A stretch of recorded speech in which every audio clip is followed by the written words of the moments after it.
Prime Minister, Mr. Defense Minister, General, allow me to introduce myself. My name is François Rousseau.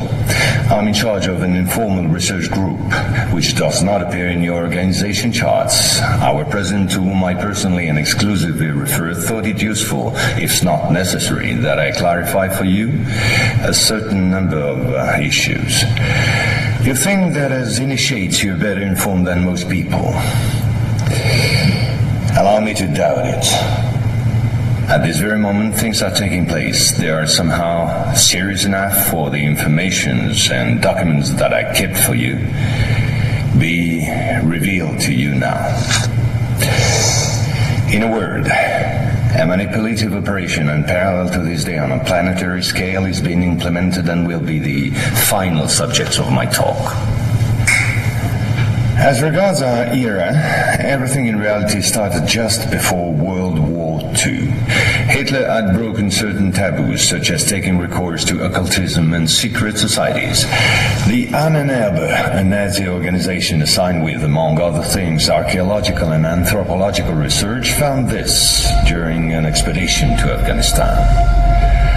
This flying object is called Vimana, or Astra, by the Hindus. Moreover, during exploration of the subsoil by the Russians and Chinese in 1927, traces of a very ancient nuclear explosion were detected. Certain sedimentary layers had been atomically vitrified 50,000 years ago. The very same phenomenon can be observed around today's nuclear test sites. One must understand that Hitler, thanks to these discoveries which he took highly seriously, was going to open a Pandora's box which no government, whether friend or enemy, wished to close afterward. Behind tragic history, which we all know, lies a theory based on the existence of full moons associated with the four geological cycle. According to Hans Erbiger, founder of the world ice theory, the Earth had undergone 4 semi-global extinctions of life due to the fall of one of these moons. Effectively, as one goes along, the satellite moved closer, gravity changed and triggered some deep mutation of the genetic standard, thereby creating a race of highly intelligent giants measuring approximately between 10 to 13 feet tall. Several tens of thousands of years later, the moon crashed, the impact causing a serious rise in sea levels and a nuclear-like global winter. This race of giants was to disappear due to a terrestrial gravity which had grown too powerful and incapacitating for their unusual size. Hitler was initiated to these doctrines, and contacts with Tibet in particular were frequent. The Nazis sought contact with the survivors of ancient civilizations, holders of ancient technologies like the previously described Vimanas. One of these civilizations spread out over the entire planet more than 600 pyramids made of stone, earth, and even iron. These pyramids are almost all pointed in the same direction, all have the same proportion as number pi, and all situated in magnetotelluric nodes. The oldest are in Asia. 2 of them are submerged, one south of Japan at Okinawa, another south of Cuba. These 2 were built about 12,000 years ago.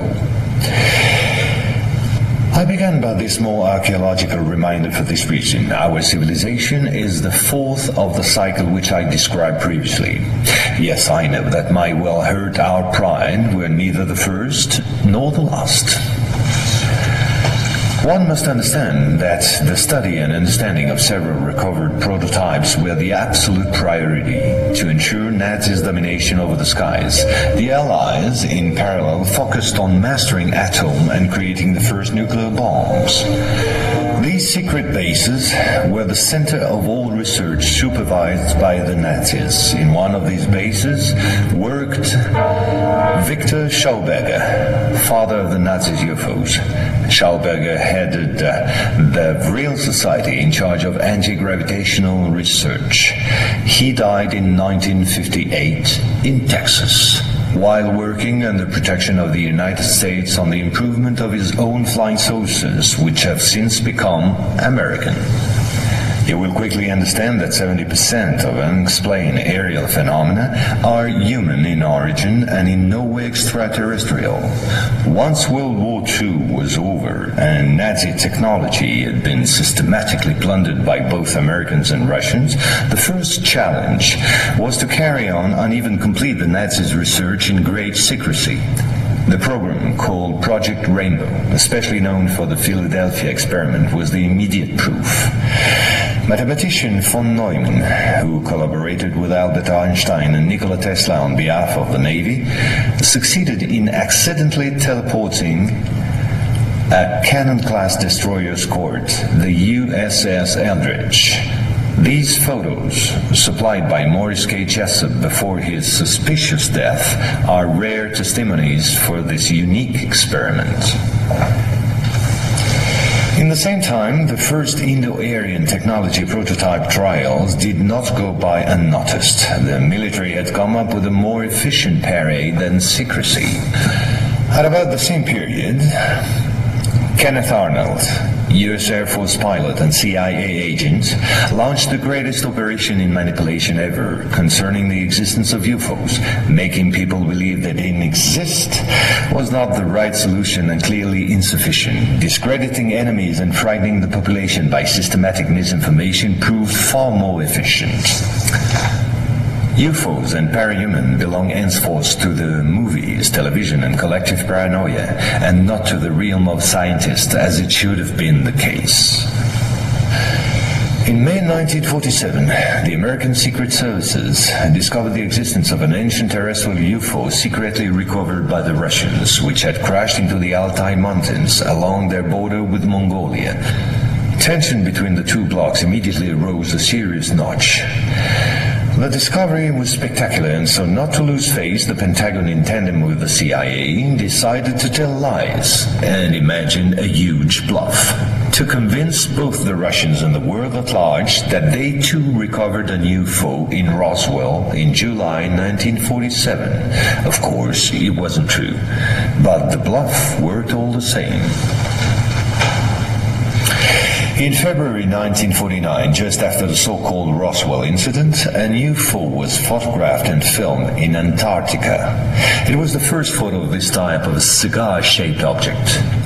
Other appearances were then to follow in one another by cyclic waves. At the same moment, the Apollo program, headed by Werner von Braun, was in full swing, and Dr. Braun in no way favorably welcomed the demand for paranormal experiments, which nevertheless took place during certain Apollo missions.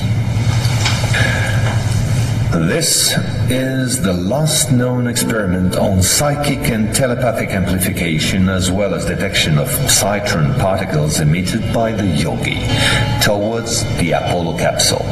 But these tests were all eclipsed by the systematic appearance of unidentified objects around orbital flights and the discovery of traces of civilization on the moon.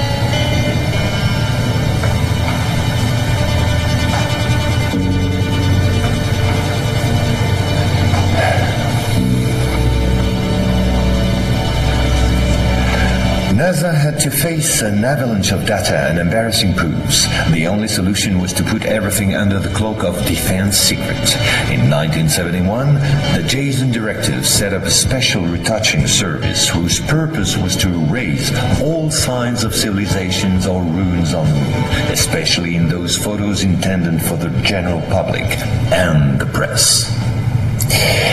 In June 1965 has appeared this in a satellite report in the area of Deception Islands, south of Argentina. The Russians tried to sabotage the refloating operation in vain, despite the violence of the confrontation.